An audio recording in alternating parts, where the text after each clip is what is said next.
welcome back to my YouTube channel. It's your own girl, Bukola Teminiko Bukola. To my old subscribers, thank you for coming back, and to the new ones, you're welcome. Nice having you here. If you are yet to subscribe to the channel, kilo day now. Subscribe to the channel. The ginger mama is here. Okay, so guys, we have somebody that I call Sansa. Go Sansa in the building. This is my personal person, all the way from Nigeria. Then and now we are here together again, as we brought Nigeria back to all. Nice having you here, Sansa. It's a pleasure. Sansa is going to be discussing with us on how to get scholarship for MSc or PhD, because he's currently a PhD student and he's on scholarship. He's going to tell us the type of scholarship he got, the process to go about it, because I know a lot of people have asked me, because I don't really have much money, how do I go about it? Can I do scholarship? What's the process? And they're like, so let's get the floor to Sansa. Welcome, Sansa. Thanks, Mommy Pipi. Officially Bukola Teminiko. Okay, so who is Sansa? What are you doing? What are you doing in UK? Just give us a brief about yourself. Yeah, my name is Olakunle Sansa. Like she said, I'm a PhD student from Nigeria on a Commonwealth split side study in the UK, and I'm a researcher, research fellow with IIT in Nigeria before I joined University of Greenwich as a visiting researcher. How is that done? You were formerly doing your PhD in Nigeria. Yeah. Now you came here on a visiting PhD, or how is it? Please explain it for layman like us. Yeah, basically there are approaches to scholarships, and your location, there are some leverages even in Nigeria that you can really use to push for a PhD scholarship. And for me, my research was entirely in IIT, and so I had to look for a scholarship that will give me that exposure also and give me that leverage to have some international collaborations with my study. Yeah, my research in Nigeria is fine. Like we have international organizations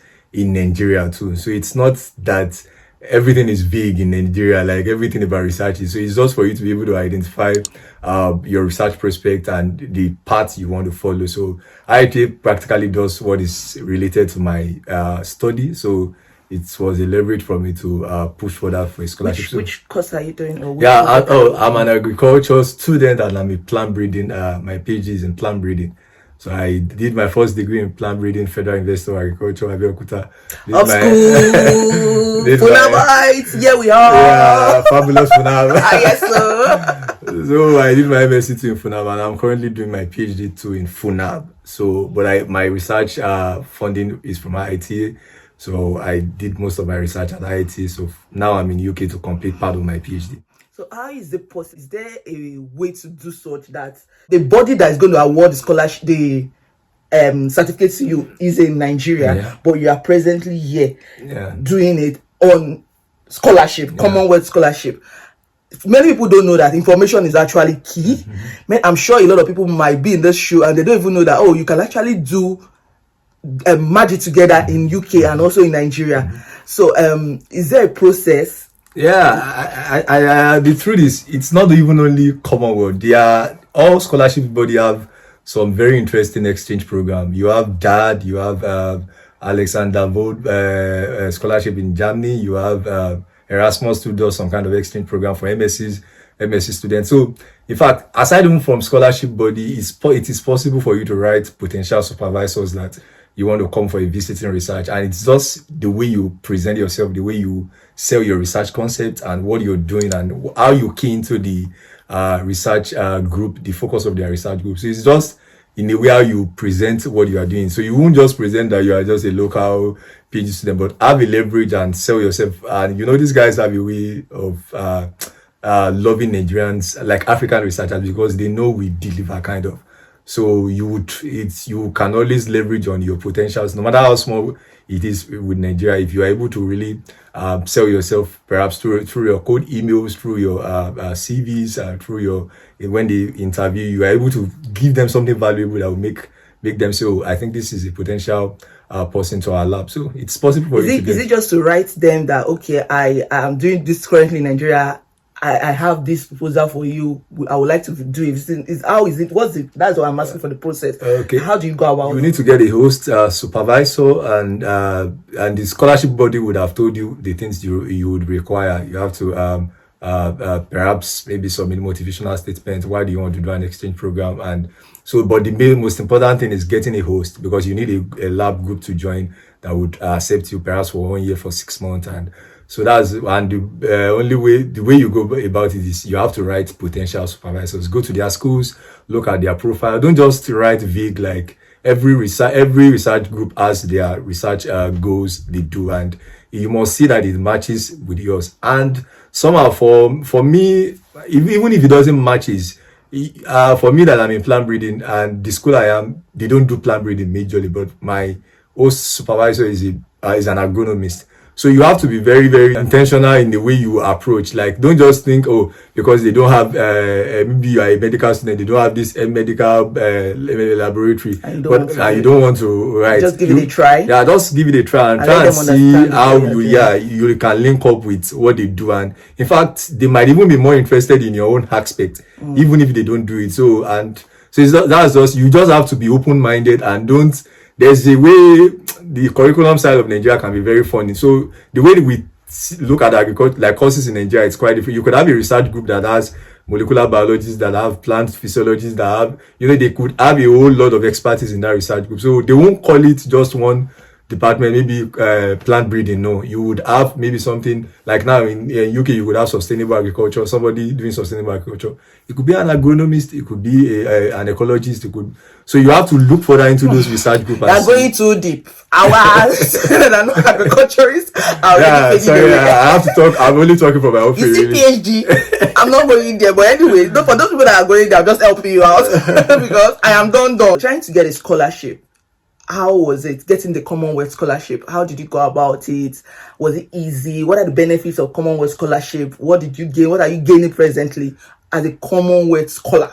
Yeah, let me first start. How getting the scholarship, but it's not been easy. Like you must have that shock absorber to receive rejections. Like fortunately, if I Commonwealth, I was not even expecting Commonwealth because it's actually very competitive scholarship. I was even expecting another scholarship really, because I applied for several ones, and I've applied to some, wrote some hosts, but so you must have that thing that you, at least, even if it's but it's not that varies, but you really need to be, the more you apply, the more you will really get to understand, okay, how do I need to go about this, and try and link up with people that have gotten those kind of scholarship. Also, like, reach out to them. What are those things you need to do? Do you want them to help them review your essays, help them? So it's a big question that has a whole lot of things. But like, what stood you out? What do you think stood you out to make you get that Commonwealth scholarship? Yeah, for Commonwealth specifically, Commonwealth looks at people that have been contributing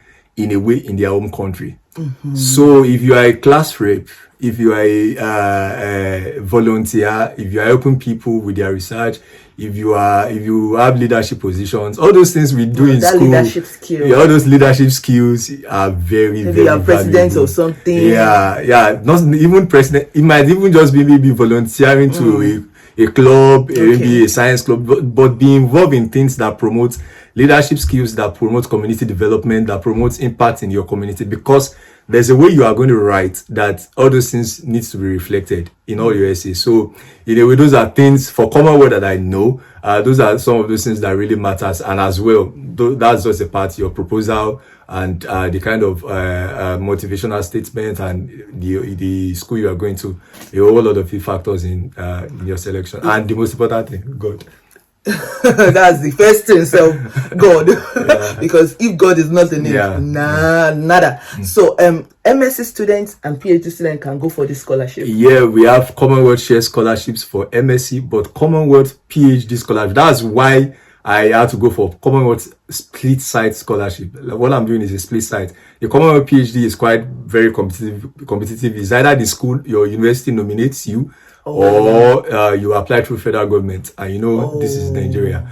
So the one you went for is split. Is split. So I applied directly to Commonwealth. Oh, okay. Is it that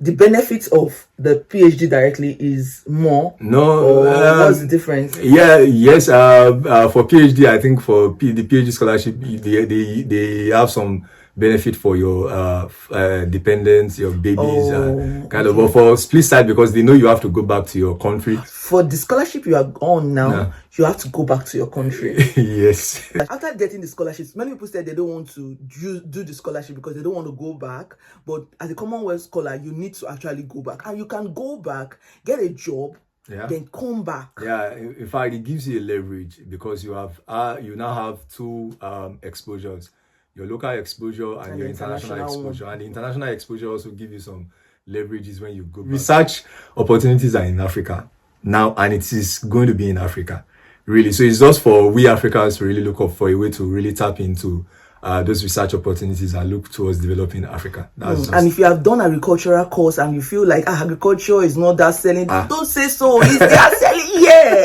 there's money in agriculture. In research, there's money, serious. For MSc students, how do you go about getting a scholarship for MSc students? I know you might have experience in that. In fact, there are a lot of opportunities for MSc students, and one of the first things I advise if you are looking for an MSc scholarship, number one, you need to be very, very strategic and be intentional with the way you go through it. And like now, in fact, for US, there's a way you can write your host. Some schools will not post out their scholarship opportunities. So don't as much like Chevening is very competitive. Erasmus is competitive. However, there are some cold emails you can just send. Once you have some valuable potentials, and before I forget, please, if you can go for internship opportunity, go for internship opportunity. While you are serving your NYC, try and build your skills. Try and build some valuable skills in that process, because those are things they know. MSc from Nigeria, they know they don't expect you to have everything, but they just want you. These guys here just want to see some level of commitment to your pursuit, and that is why they will ask you write the personal statement, because they will be able to measure the trend of your commitment to your career goals.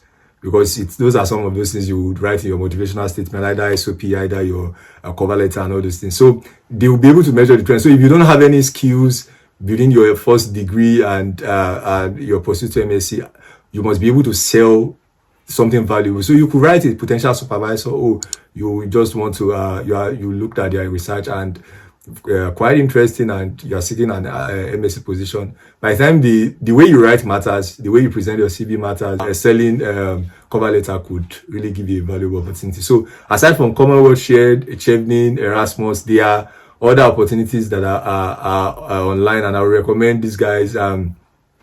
Muyiwa on Twitter. I would recommend AgriStock on LinkedIn, and they post a lot of stuff on scholarships, MSc. I would put this link on the description button so that you can actually check them out. Thank you, sir. Then I want to ask, what is the benefits of getting this scholarship? What, like, they'll pay your school fees? What else do you get? Do you get stipend? Truth is, like I say, if you don't have money to japa, at least scholarship is your best. Just know that put all your effort on pushing for scholarships. It could be very. We didn't just get here. She knows we've been pushing these things like many years. So just keep on. And the truth about scholarship, when you get one, you will know that things have changed. Like you get it. So even if you don't have funds to pay for tuition and all those things, and you have some skills that it might not even be, you might have the fact that you have worked with an organization. They are skills. How do you measure your progress? What was your contribution to all those things? Put them together and make them sell in your cover letter, or your. When you get an MSc scholarship, it's always very easier for you to transit to a PhD, because you already have an international exposure that gives you leverage when you write potential supervisors for PhD. So there are a lot of the exposure, your perception about research would change, and the way we are doing a very great job in Nigeria. But the truth is, these guys too are not staying. They've moved. Like they have not that they are moving. They have moved. So for you to really match up, you need some kind of international level of study to get those stuff. Another thing I would like to mention also is if you are seeking MSc scholarship, PhD scholarships, for MSc specifically, because some of these schools have structured calendar. So if you want to apply for a 2023 scholarship, like you have to start the process now. September 2023. Some scholarships for 2024, you have to start now. Okay. Like if you are looking for a PhD host in 2020, some of the calls would come out this year. Okay. For PhD opportunities, some of the calls will come out this year. But for PhD, it could, and some schools can be very very flexible. Like they just needed a position, but most scholarships start a year before. So it's not that you would start maybe 3 months. You need to. So if you have the kind of scholarship you are looking out for, look at when it's going to come out. So, and some like Commonwealth wouldn't even give you time. I think Commonwealth's opening is just like 1 month and a few weeks.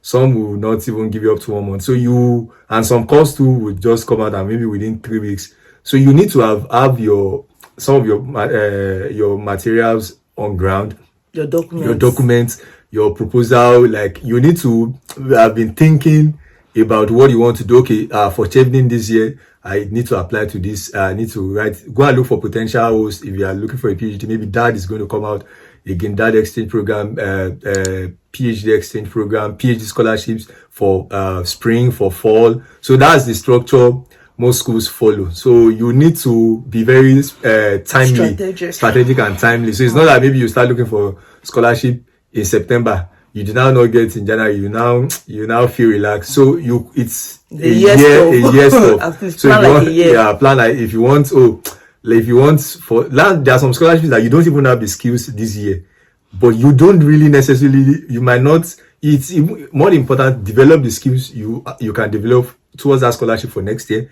Develop it this year, pile it up in your cover letter, SOPs for next year, and apply.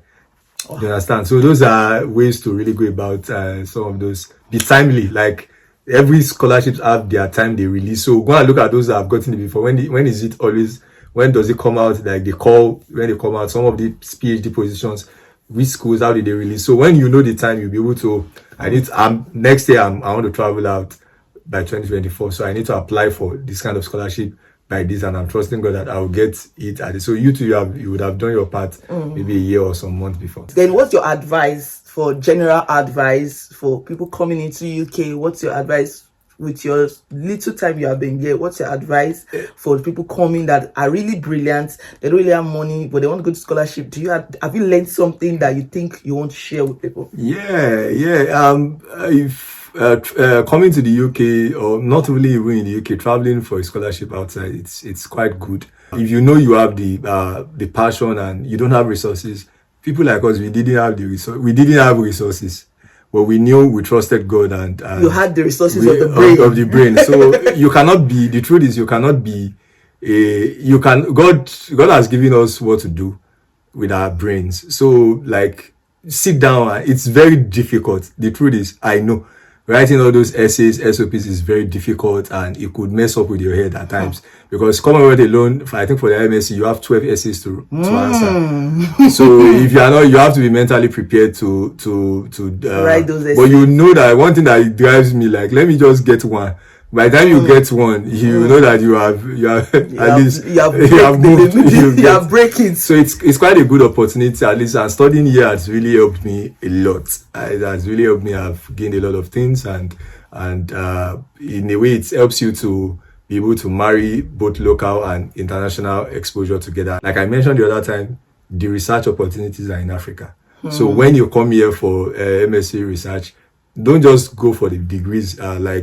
Try and build collaborations, because after a PhD, you could go for your postdoc, and at the long run, you could have these guys as your PIs for collaborations later on in the future. So even as an MSc student, build good collaboration with your supervisor. Also as a PhD student here, because we travel far by relationship. That's just the truth. There are some things you write, and because of your past relationship with the person, you get this very easily. It happens anywhere, both in academics, research, and this thing. So I would advise everyone seeking, just keep on. The truth is, your first attempt might not be successful, but try and follow that scholarship trend. People that got the scholarship, what were they posting? Follow them on LinkedIn, write them, what are those things you are missing out? Check their skills, what the kind of skills they have. Like, try and see how you could develop your skills. And there's no crime seeking an audience with any one of them, I'm sure they would always want to help also, because the truth is you need some information, and not all scholarships are just based on how intelligent you are. Some you need to understand the concept of the scholarship and how your skills really relate to the scholarship, and with God, you get it. You get it. Oh, thank you, sir. I really appreciate Thank you. you. Thank you for honoring us and coming to speak to us. I don't know if there is any social media handle that they can reach you on. Yeah, I'm very active on Twitter. What's your Twitter handle? Sansa Alakunle, at Sansa Alakunle. I'll put it in You see this in my description cap. button. Sansa Alakunle, so you can reach him on Twitter if you're a PhD student or you're thinking of doing your PhD. Then if you have had MSc before, you might go for PhD instead of coming back for another MSc. There are really opportunities. Instead of you wasting money for another MSc, why not go for PhD because you have MSc before? If you have the skills and what it takes, go for it. Shoot your shot. Don't be scared. Shoot your shot. Thank you, guys. See you in my next video. But please, if you have watched to this end, subscribe. Click that red button. Thank you. Thank you, Bukola. Thank you. Bye.